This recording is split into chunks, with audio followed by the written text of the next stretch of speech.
Bonjour et bienvenue dans cette première vidéo où nous allons parler d'Interstellar. Ce chef-d'œuvre de Christopher Nolan nous offre une épopée sur le thème de l'espace, de l'exploration, de l'innovation scientifique, mais également sur l'histoire américaine.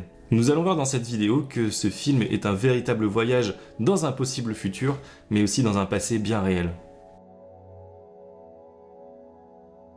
Le film commence sur une scène assez révélatrice du scénario, une bibliothèque, une navette spatiale et beaucoup de poussière, symbolisant à la fois le temps qui passe et le danger principal du film. Dans ce futur proche, le monde est sujet à de violentes tempêtes de poussière qui ravagent la vie végétale et menacent l'humanité. Ce phénomène est loin d'être complètement fictionnel puisque les États-Unis dans les années 30 ont vécu cette catastrophe écologique appelée le Dust Bowl. Pendant près de 6 ans, des tempêtes de poussière ont ravagé une partie du Midwest américain avec notamment l'Oklahoma, le Colorado, le Kansas, le Nouveau-Mexique ou encore le Texas, détruisant tout sur leur passage, notamment les récoltes mais aussi le bétail. Plus de 7000 personnes perdirent la vie pendant cette période à cause de la faim ou de pneumonie causée par la poussière et on estime que 2 à 3 millions durent quitter leur terre. Ils migrèrent pour la plupart vers l'ouest et la Californie.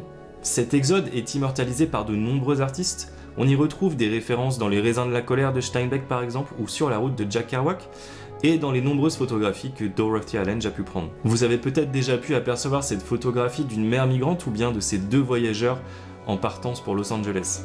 Nolan va même jusqu'à intégrer à son film de véritables témoignages issus d'un documentaire sur le Dust Bowl réalisé par Ken Burns, célèbre aux États-Unis pour ses nombreuses réalisations sur l'histoire du pays.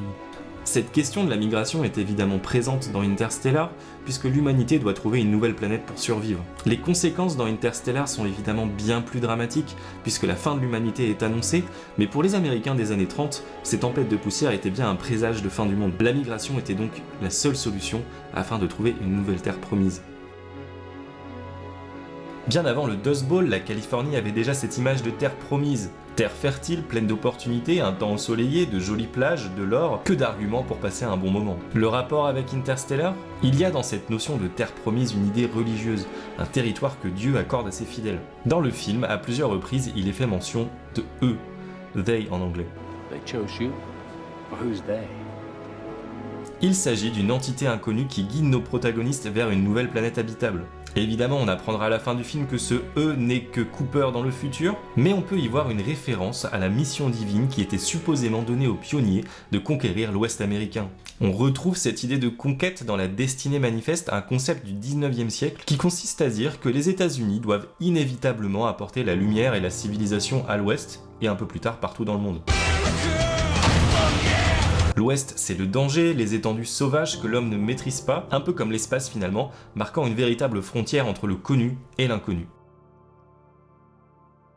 Le terme de frontière avec un grand F est emblématique de l'histoire américaine. Il ne s'agit pas seulement d'une frontière physique immuable, comme il peut exister entre deux pays, mais bien une frontière entre deux mondes bien distincts. Un monde civilisé, connu, où la lumière prévaut, et un autre sauvage, inconnu, dans les ténèbres. Cette opposition entre lumière et ténèbres se retrouve notamment dans le poème qui est répété à plusieurs reprises dans le film, ou bien même lorsque Cooper entre dans le trou noir.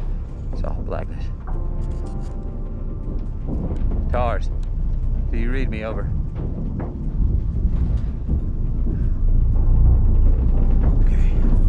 Si on parle de frontière plus physique, elle symbolisait dans un premier temps la frontière qui existait entre les colonies américaines et les territoires amérindiens. Puis elle s'étend rapidement vers le fleuve du Mississippi qui pendant longtemps symbolisera la limite entre deux mondes. Bien plus tard, pendant la course à l'espace et la guerre froide, Kennedy, futur président des États-Unis à ce moment-là, parlera de nouvelles frontières, faisant mention notamment de la frontière qui existe entre la Terre et l'espace. Une frontière à traverser pour s'offrir de nouvelles opportunités, précisant bien que le monde les regarde et qu'ils doivent les guider à travers cette période sombre.